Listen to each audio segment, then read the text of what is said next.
We've covered a lot thus far. Engines, instruments, various systems. But what good do all of these things do with no control? The answer is absolutely nothing. You'd think that with such a massive plane would come an extremely complex set of controls. It could be said that the control system is very complex, but, in theory, it is just like most every other aircraft out there. The 744, just like all aircraft, comes with primary flight controls. These are elevators for pitch, ailerons for roll, and rudders for yaw. This aircraft is useless without these three essential control elements. From manual to automatic control, these make up the primary flight controls. Secondary flight controls are a bit more mundane, but offer us better stability and assistance in keeping the aircraft in a good flying condition. These controls are a movable horizontal stabilizer, spoilers, and leading and trailing edge flaps. These controls are essential. Means of control and the control surfaces themselves are two different things. We will now lay out what makes up the pilot controls and following up with the flight control surfaces. The following controls are available to the pilot: 2 control columns, 2 control wheels, 2 pairs of rudder pedals, control wheel stabilizer trim switches, alternate stabilizer trim switches, speed brake lever, flap lever, aileron trim, and rudder trim control. Control surfaces are as follows: pitch control with 4 elevator surfaces and a movable horizontal stabilizer.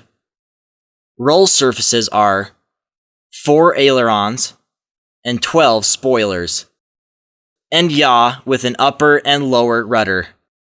Rather than confuse you with each part of the controls and surfaces separately, let's break it up into the 3 motions of flight and see how these motions are controlled.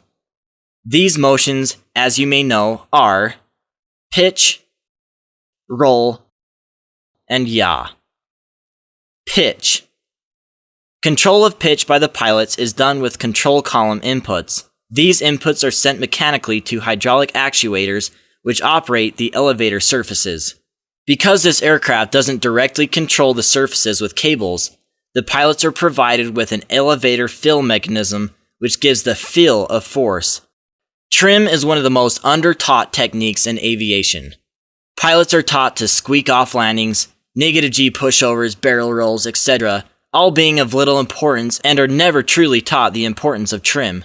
By using trim to relieve excess control pressures, it's possible to literally fly with ease using one finger. Of course, trimming the aircraft cannot be simply taught by me talking about it. It's up to you to go out and experience it. What you'll find is that the 747 is impossible to control without trim. Pitch trim, or stabilizer trim as it is called on this bird, is no less important for this aircraft than others. For this aircraft, however, we do not have simple trim tabs. With such a massive plane comes some serious pitch trim. The entire horizontal stabilizer essentially changes pitch, or more precise a term, angle of incidence, in order to relieve these pitch pressures on the elevators. Control of this trim is done either from the control wheel column or with alternate stab trim from the control stand. Both work in the same manner to provide manual pitch trim commands. Stabilizer trim position can be seen on either side of the control stand. These indications are fairly straightforward, with given measurements. The green band is the acceptable range for takeoff. The white band shows up where the trim actually is. On the freighter version, the green band is extended for broader acceptable dispatch CGs. The FMC calculates the takeoff trim setting based on center of gravity, gross weight, and takeoff thrust to provide the optimal trim setting for takeoff. This makes or breaks a smooth takeoff, as you'll see later. Any unscheduled and/or sudden movements of the stabilizer trim is very dangerous. It seems as though all systems are backed up with a contingency plan. Stabilizer trim cutouts are our safeguard against uncontrollable or sudden stabilizer movement. When these switches are guarded, they are in automatic mode as to prevent any unscheduled movements by cutting out the stabilizer trim actuation before it gets out of hand. This does it for the pitch controls. Roll. Now that you know how the aircraft goes up and down, it's pretty pointless, no pun intended, to have all that lift and nowhere to point our nose toward. Of course, navigation isn't as simple as pointing and going, but at some point a direction needs to be given. Roll gives us that direction. Roll is controlled by the pilot with the control wheel, widely known as the yoke. When a turn is initiated, a mix of ailerons and spoilers assist in turning the aircraft as desired. You can imagine with an aircraft of this size, the ailerons alone would not be enough to turn the aircraft. With that said, the Queen is very maneuverable for its size. Based on the speed of the aircraft, the ailerons are harnessed as to allow for optimum control. Over-control is prevented at high speed by locking the outboard ailerons in their down position. At lower speeds, these ailerons are allowed full travel. Trim can never be talked about enough, so here we go again. Aileron trim, although rarely used, can be controlled from the pedestal by pushing both switches in the desired direction. It is then displayed on the top of the control wheel. Use of the aileron trim is prohibited during autopilot operation. The roll section went by much quicker. Another one in the bag. Now on to yaw. Yaw. Much like the controls for pitch, the rudders act as control for yaw. Control inputs are sent to the fill and trim mechanisms, which then send the correct control inputs to the upper and lower rudder actuators. As speed increases, rudder response and range is gradually reduced. This protects the tail structure from giving too much rudder input. This is very important, as excessive rudder input at high speed is not only dangerous for flight conditions, but hazardous for the airframe as well. To better keep control of directional stability, as well as control coordination, the aircraft is equipped with 2 independent yaw dampers. These yaw dampers are very important for passenger comfort as well. We have now covered the 3 basic motions of flight by means of their respective controls. What has been shown pertains to primary flight controls. It's time to introduce the secondary flight controls. I believe, in contradiction, that these are better stated as the drag controls in a way. These remaining controls, as you may have guessed, are the spoilers and flaps. Spoilers, appropriately named, spoil lift. It is as simple as that. 6 spoiler panels on each upper wing, just forward of each wing trailing edge, make up these controls.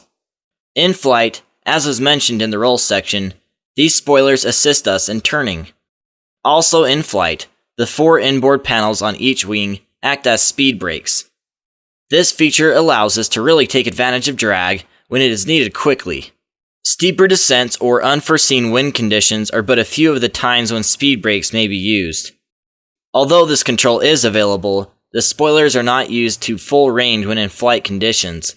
With that said, with the speed brake lever in the flight detent position, the 2 inboard spoilers are allowed half range, while the 2 middle spoiler panels are allowed full range. On the ground, all spoilers, that is 6 on each wing, are available. Additionally, on the ground, full travel range of the spoilers is available. All this is courtesy of the speed brake stops that retract internally when on the ground. During a landing sequence, the speed brakes are essential to stopping the aircraft. By having the speed brake lever in the armed position, and with thrust levers 1 and 3 near idle, all spoilers will be extended upwards upon touchdown of the main gear. This spoils the lift and puts more weight on the wheels for braking. During an abort situation, it becomes critical that the speed brakes engage along with the auto brakes in RTO mode. With thrust levers 1 and 3 near the closed position, reverse thrust levers 2 and 4 in idle detent, the speed brake lever is raised out of the down position into the up position. This provides ground spoiler function during the rejected takeoff situation, as well as a backup if the lever isn't placed in the arm position during the approach. Now on to the flaps. Considering the flaps as a drag control is potentially the wrong approach. Flaps, in essence, change the wing shape and area, therefore giving us increased lift and decreased stall speed. Although more drag is introduced along with flaps, it is better to focus on its purpose of increased lift and decreased stall speed. Leading edge flaps are made up of 3 sections. These sections are the outboard section, mid-span section, and inboard section and are controlled normally using bleed air. Much like the leading edge flaps, the trailing edge flaps are broken up into different sections. Here we simply have the inboard and outboard. These are powered by hydraulic systems 1 and 4, respectively. Let's go over what happens outside the aircraft when the flap lever is pulled through the detents. From the up position, moving to the 1 detent, inboard and mid-span leading edge flaps are extended. Flaps 1 to 5 movement will extend outboard leading edge flaps, and also begins the trailing edge movement to the flaps 5 position. Flap positions 10, 20, 25, and 30 selection will continue trailing edge movement to that position. During alternate extension, a maximum of flaps 25 may be selected. Also note that with selections in alternate mode, trailing and leading edge movement start immediately. However, during retraction, leading edge flaps will retract after inboard trailing edge flaps have finished retracting. Flap indications are seen on the ICAS when flaps are extended and disappear 10 seconds after flaps are retracted. These indications are straightforward and leave little room for interpretation. This does it for the flight control section. Personally, this was an exciting section to learn, as I had no idea how complex the controls were. What an amazing aircraft.